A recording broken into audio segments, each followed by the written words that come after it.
Looking ahead, we're very excited about the upcoming refresh of our U.S. Consumer and Business Platinum cards this fall. Yes, it's coming.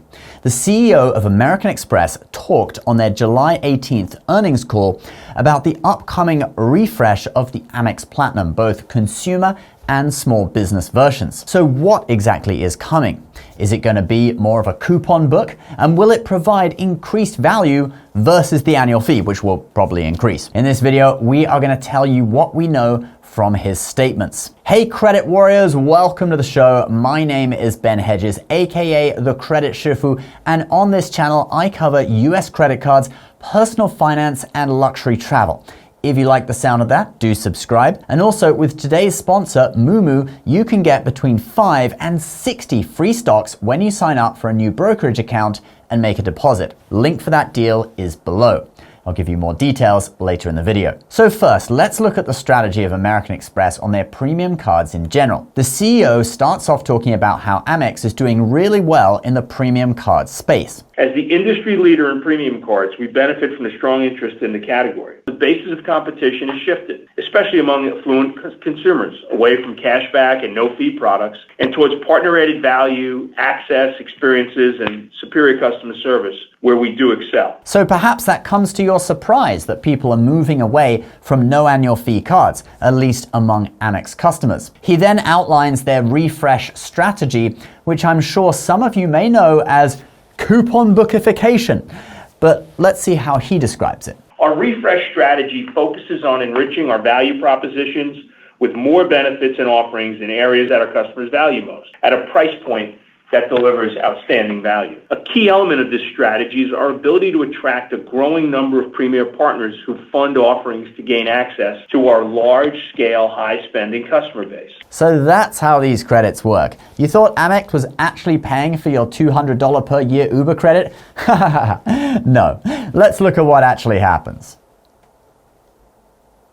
So Amex provides like the $200 Uber credit or the $20 per month, that's $240 per year digital entertainment credit to card members. Often, these are funded by these companies either in part or in full. I'm not sure if Uber is giving every card member $200 per year, but perhaps it is heavily subsidized. Like maybe Amex pays Uber $50 per card member per year, and then Uber provides a $200 credit, which doesn't really cost them $200. Maybe it costs them like $120, $130, I'm not sure, depending on their profit margins. For the digital entertainment credit, I would guess that those companies like the Wall Street Journal, etc., may really be providing subscriptions for free since it doesn't really cost them anything extra because it's a digital product, all right? It's infinitely scalable. And that's probably why they leave after a couple of years. Like we just lost Audible from the digital entertainment credit, for example. They must have got a load of new customers from Amex. And now those customers' credit has been canceled, all right, because Audible has left, so they don't get it for free anymore. Now Audible can see how many of those customers convert into revenue-generating customers to their platform. I'm sure at least a percentage will, even if it's small, like 10, 20%, it might be worth it for Audible. So that's how it works. And although some people in the audience are always going to say, I hate this coupon bookification thing, i.e. increasing the annual fee but adding value through credits so you can get the annual fee back, but you have to work to do it. And you may think that it's going to lead people to abandon American Express, but actually the result is the opposite. This strategy has worked especially well for us. For example, in each of the recent refreshes we've done for our U.S. Consumer Gold, Delta, and Hilton cards over the last 2 years, customer demand has increased, driving double-digit account growth. So that's the formula they have been doing and its effect, okay? But what about the launch of the refreshed Platinum cards this fall? Well, let's get into that. But first, I am all about providing value to my viewers. And right now, Mumu is still offering their insanely good welcome offer on new brokerage accounts. Deposit $100 and get 5 free stocks valued at between $2,000 and $2,000 each. Deposit $2,000 and get 25 free stocks, and deposit $5,000 and get 60 free stocks and Mets suite tickets. And obviously that money you deposit remains yours to trade stocks with, or just sit in the account. If you leave it sitting there, you also get 8.1% APY on uninvested cash for the first 3 months as well, and then it goes down to around 4%. Mumu, of course, is a commission-free brokerage app where you can invest in US and international stocks and ETFs. It has a load of cool research features like tracking the portfolios of some of the greatest investors like Warren Buffett and the legendary Nancy Pelosi. Anyway, link for that deal is below. I believe it ends at the end of the month, so do be quick if you want it. All right, so let's listen to what Steve Squeri has to say about the upcoming refresh. As we look ahead to our US Platinum launches, you can expect to see this same formula, providing the best premium experience to card members with more differentiated benefits and more world-class partners joining us to offer card members more value that substantially exceeds the annual fee. So he confirms they are doubling down on the coupon book thing.